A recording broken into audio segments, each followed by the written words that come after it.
Okay, segment 5. What is to be done?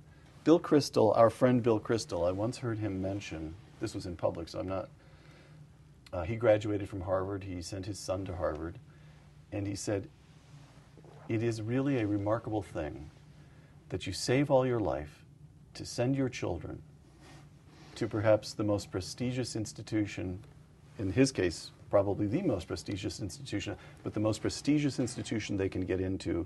You wipe out your life savings, and you hope that it doesn't do too much damage. That they don't become a Trotskyite. The best you can hope is that it doesn't harm them too much.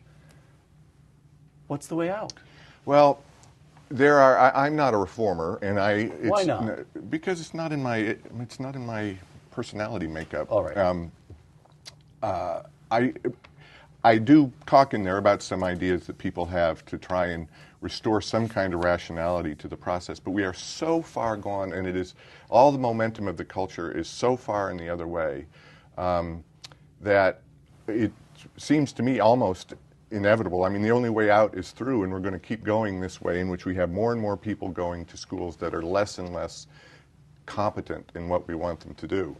I suspect that sooner or later, I talk about the possibility of a bubble, that the whole higher education world is poised to just, somebody's going to prick the balloon. As I say, you know, we know that people don't get educated for the most part in college. We know that it costs too much, and if any other industry in America failed in this way, automotive companies, to talk about them again, they would collapse.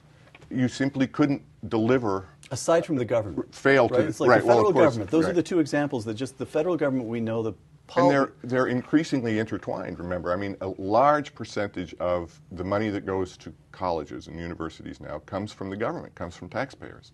So you're essentially paying twice as a parent sending stuff in. So two questions on the reform front. What about technology?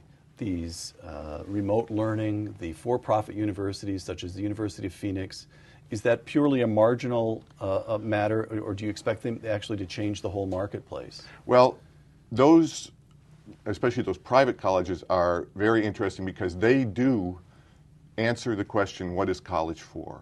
They are quite unapologetically answering to get a job. Right. And by sort of rationalizing what they do in that way, they're detaching themselves from the rest of the insanity that's going on with, you know, kids, our kids. So job training, preparing people for well-paying jobs, that will be taken care of. And in fact, the Obama administration is doing a very good job about that. They're trying to give money to community colleges whose sole purpose is not to introduce kids to queer theory, but is to teach them how to be computer programmers or something. The rest of it, the sort of realm where the upper middle class liberal lives, arts, broadly liberal arts, construed, humanities, right? is ripe for the bubble, and I think will probably collapse. And the second question on the reform front, what about the small institutions dotted here and there that seem to have either been founded with or to have acquired a certain defiant spirit? Hillsdale, for example, which refuses any federal funding whatsoever, or small Catholic colleges, St. Thomas Aquinas out in California, Christendom down here in Front Royal, Virginia. Now, these are by and large small institutions, entirely on the margins, a sort of very, very special set of sub-niches, or is there a prospect that over a decade, as more and more people realize how the insanity, as you call it, of the main educational marketplace, more such institutions will be founded, they'll become, what do you think?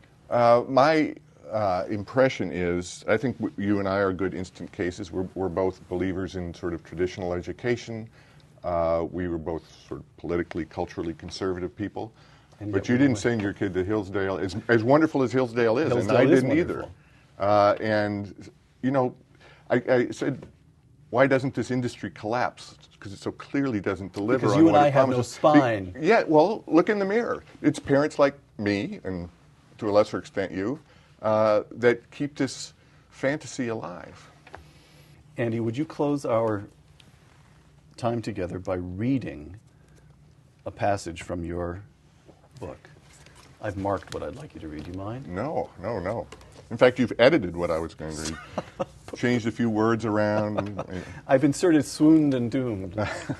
Well, this is about the terrible moment when we actually had to drop our son off at college. And I have to say, I'm sort of a sentimental person, I guess, but it was quite a moving experience to me, as you'll see. We needed gas for the drive home. I found a gas station not far from the dorm at the edge of campus. I tried not to talk, and I thought I caught my wife giving me sidelong glances. I pulled up to the pump, slid the credit card in the slot, and shoved the nozzle in the tank of the family van. My sadness, grief almost, flamed up insanely into anger at all the things a man can't control.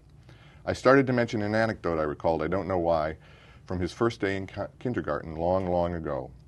"Stop it," my wife said to me. "I told myself I wouldn't start blubbering, but I will if you keep this up." "All right, I'm just trying to acknowledge that this is the end of something. An important part of our life just ended." "It's the end of something," my wife said, "but it's also the beginning of something else, something wonderful." To make an end is to make a beginning. T.S. Eliot said that. I learned that in college, and I didn't buy it then either. "No," she said, "this is a moment we should be proud of. We did it. We did it. We raised him to be a strong, kind, happy, self-confident young man, and we succeeded. It's what we were supposed to do. If you want to sulk because we did what we were supposed to do and we did it well, go ahead, but I refuse, and don't do it around me." She was right, and I knew it, or I thought I knew it, and in time I might even come to believe it. For the moment, I would sulk. I got in and slammed the door. I turned the key, and when the engine roared, I gunned it, until I felt a sickening tug and heard the sound of sheet metal being ripped from welded bolts because I'd left the nozzle in the tank. Andrew Ferguson, author of Crazy You, One Dad's Crash Course in Getting His Kid into College. Thank you. Thank you, Peter, very much. For Uncommon Knowledge, I'm Peter Robinson.